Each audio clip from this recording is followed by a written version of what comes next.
வணக்கம் நேயர்களே, மகர ராசிக்குரிய கார்த்திகை மாத வார ராசி பலன் 11/11/2025 முதல் 17/11/2025 வரை.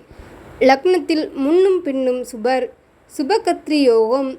மனோதிடமும் மனோதைரியமும் உண்டு. பணப்புழக்கம் நம்பிக்கையை தரும். போட்டிகள் ஜெயம் கொடுக்கும். அசையும் அசையா சொத்துக்கள் சேரக்கூடும். படிப்பில் பாராட்டு உண்டு. மைந்தர்களால் சிறப்பு அமையும். பகை கடன் நோய் நீங்கும். குடும்பத்தில் மனமகிழ்ச்சி உண்டு. குடும்ப பெரியோர்கள் வாழ்த்து மங்களம் கொடுக்கும். கூட்டுத் தொழிலில் கவனம் தேவை. சமுதாய பணி பெருமை தரும். ஈடுபடும் காரியத்தில் பெருமை உண்டு. வரவு செலவு திருப்தி தரும். தொழிலில் சாதனை அமையும். பணியில் ஆதரவு பெருகும். ஆன்மீக பயணம் சுபிட்சம் தரும். செய்தொழில் லாபம் உண்டு. உங்களின் அதிர்ஷ்ட எண் 5. எழுத்து KL. நிறம் தந்தம். தேவதை ரேணுகாம்மன்.